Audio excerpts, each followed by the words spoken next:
messieurs, rapide, convaincante. Première médaille du Canada. Si Nicolas remporte la victoire, Il faut être prudent, là. il accède au combat pour la Il y a médaille assez d'or. de temps. Encore une fois, voilà! Et pour Nicolas, c'est une deuxième médaille olympique après celle de bronze acquise à Barcelone. Notre grand champion à nous, le meilleur judoka canadien à vie. T'as déjà été jeune, la preuve. Oui. T'es plus mince aussi. Quand on voit ces images-là en quelques secondes, c'est un petit peu ta vie, donc tes succès, et on a fini avec ton intronisation. Donc, c'est comme la consécration dans ton domaine, être intronisé au temple de la renommée de la Fédération internationale de judo. Donc, il n'y a pas juste nous qui pensons que t'es fin et bon. Je sais que tu as été très fier de cette chose-là. Ben absolument. Je pense surtout pour un petit gars du Québec, du Canada. J'ai débuté le judo sur des tapis de gymnastique dans un sous-sol d'église. J'étais pas nécessairement destiné à avoir une carrière comme ça si on regarde mon entourage, mes débuts, etc., etc. Donc, ça a été un superbe parcours. J'ai eu le luxe d'avoir des parents qui m'ont encadré, m'ont encouragé, m'ont guidé. Une des grosses parties de mon succès, c'est qu'ils m'ont fait confiance. Mes parents, c'est des gens qui ont été très investis dans tout ce qu'ils ont fait. Dans leur approche, ça a toujours eu un sens de dépassement, de faire les choses comme il faut et du mieux de leurs compétences. Si on recule un petit peu dans le temps pour comprendre pourquoi tu es devenu cette espèce d'ambassadeur du judo, on va retourner en 92, aux Jeux de Barcelone. Donc, on est aux Jeux olympiques. Tu n'es pas nécessairement attendu. En chemin pour la médaille de bronze, tu bats le champion du monde, qui est un Japonais. Tu es le plus jeune du plateau, tu as 20 ans. Tu deviens le premier médaillé de la délégation canadienne. Tu deviens un peu le symbole de l'excellence. Est-ce que tu te souviens que ça avait été gros à ce moment-là, cette chose-là? Oui, absolument. C'est un des souvenirs que j'ai frais en mémoire. Je suis au test antidoping. J'ai fait 2 entrevues. Et dans ma tête, moi, j'ai fini. Et je vais au test antidoping. Quand j'ai sorti du test antidoping, tous les journalistes du Canada qui étaient devant moi, qui étaient présents à Barcelone. Et c'est vraiment à ce moment-là que je disais que j'avais beaucoup de naïveté. C'est là que j'ai découvert que, oups, ma vie serait plus jamais la même. Toi, tu es à Barcelone, mais ça avait eu des répercussions, bien sûr, jusqu'ici. Alors, si tu veux, on va revivre quelques secondes de ce moment-là avec ton frère Stéphane. Ah, OK. Puis, on le voit partout dans tous les journaux un matin, dans les premières pages. Durant les combats, c'est ce qui est le plus énervant, parce qu'on peut rien faire, puis on aimerait bien l'aider. Puis après ça, ben, on est content quand il gagne, mais c'est plus un soulagement. J'étais tellement nerveux durant ces combats. Ça fait longtemps, hein? Il a changé.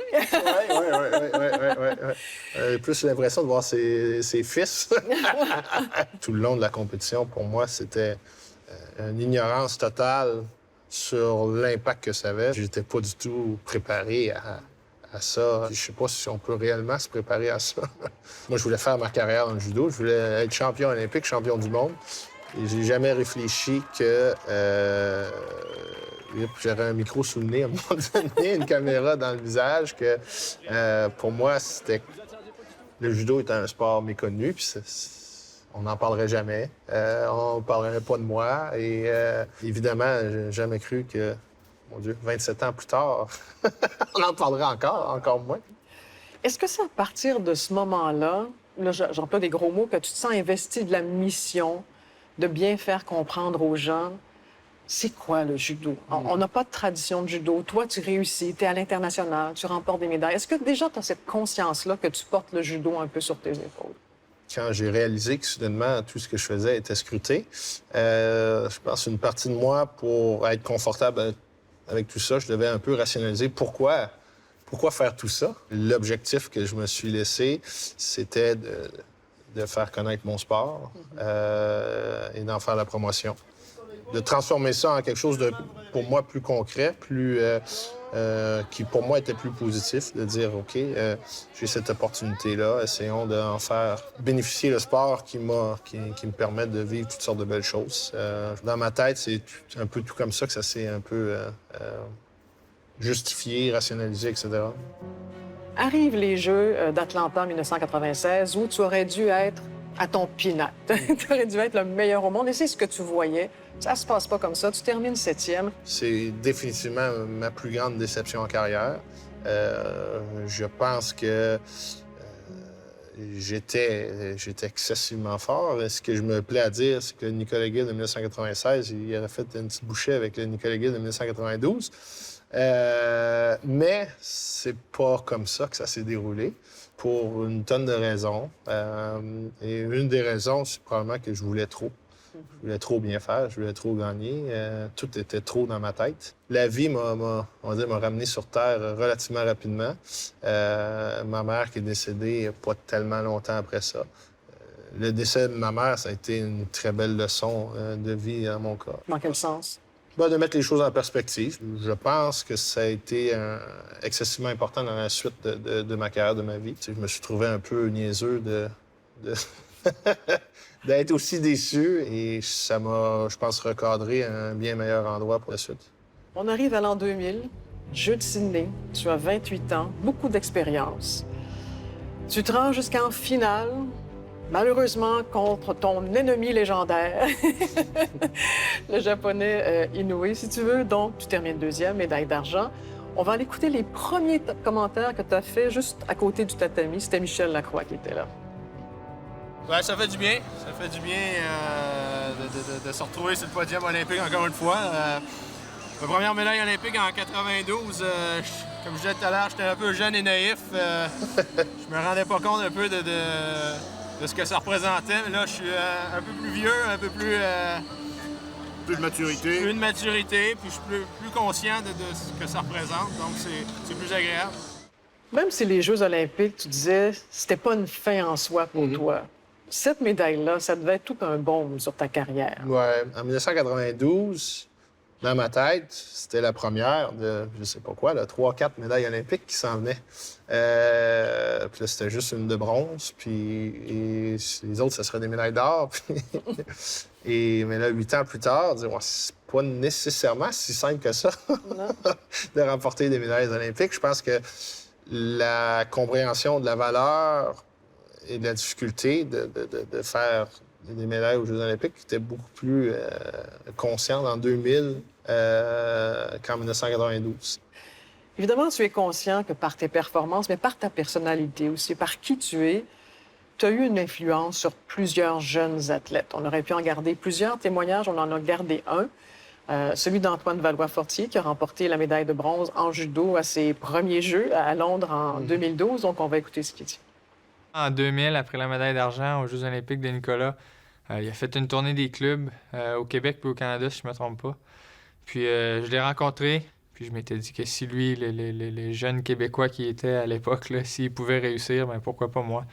Donc je pense que c'est là que mon intérêt grandissant pour le judo a commencé, là, parce que sinon, avant, j'étais plus ou moins sérieux. Lui aussi, était plus jeune.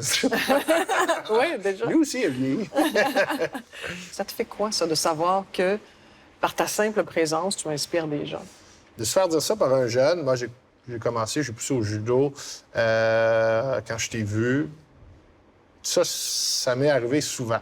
Ce qui est arrivé moins souvent, c'est que quelqu'un que tu as, on va dire, inspiré à se pousser ou donné le goût à se pousser, que tu retrouves sur ton chemin, puis tu commences à faire partie de son parcours et de sa réussite.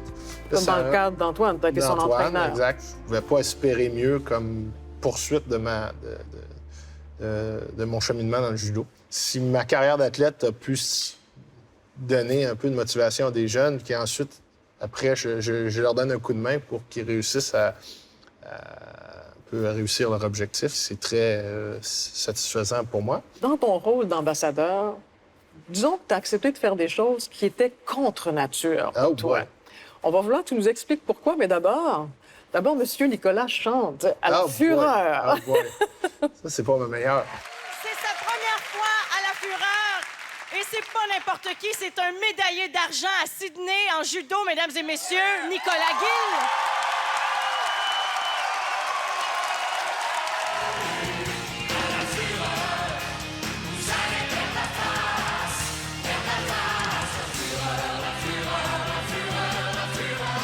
Ça, mais quand mes amis veulent rire de moi, ils font référence souvent à ça. Qu'est-ce qui te poussait à te mettre, entre guillemets, en danger, comme ça, à sortir carrément du confort?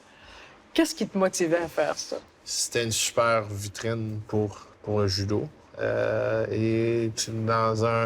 En 2000, je pense que les organisations provinciales, nationales, c'est un peu plus structuré. C'était beaucoup plus préparé qu'en 1992. Ouais. Et c'était aussi, pour eux, c'était une super opportunité. Et ils m'encourageaient beaucoup à faire rire de moi comme ça. Et tu acceptais volontiers pour la cause? Absolument, absolument. Grâce à ton influence, grâce à qui tu es, probablement grâce aussi à l'intronisation au temple de la renommée internationale là, du judo, Montréal, pour la première fois de l'histoire, en fait, le Canada, pour la première fois de son histoire, va obtenir un grand prix de judo. Tu dois tirer une grande fierté de ça. Beaucoup de stress. C'est un gros défi. D'obtenir l'événement, c'est pas si dur que ça. De boucler le budget de l'événement, c'est beaucoup plus dur. Ouais. Pour moi, quand j'ai pris le rôle de directeur général, c'était clair que dans le développement de la Fédé du sport au Canada, il fallait attirer des événements. C'était une opportunité d'amener le regard un peu médiatique sur le sport, mais aussi de stimuler nos clubs, nos membres, etc. Donc, l'opportunité du Grand Prix est venue. Ça va être une super opportunité pour les athlètes. Faire une sélection olympique à la maison, un tournoi du circuit à la maison. Je ne peux pas te laisser sans te poser cette question-là. Tu es devenu, malgré toi, Monsieur Judo au Canada. Il y a même des gens qui disent déjà de toi que tu es la légende, une légende du judo. Comment tu vis avec le fait de ne pas avoir réalisé le rêve de ta carrière, c'est-à-dire une médaille d'or, soit en championnat du monde ou une médaille d'or aux Jeux olympiques? Moi, je vis bien avec ça, mais malgré que c'est ma plus grande déception. Je pense que j'ai encore espoir de le vivre. À travers les autres. À travers les autres. Ce que l'expérience m'a appris, c'est d'avoir contribué d'une certaine manière à la médaille d'Antoine à Londres. C'est un super souvenir. Si je peux être témoin d'une médaille d'or aux Jeux olympiques ou aux championnats du monde, je vais en retirer un très grand plaisir et j'espère vivre ça avant ma retraite. Je te le souhaite. Merci beaucoup. Et merci beaucoup d'avoir été avec nous aujourd'hui. Ça fait plaisir. Vous avez aimé ce que vous venez de voir? Eh bien, abonnez-vous à notre chaîne pour voir d'autres contenus tout aussi intéressants.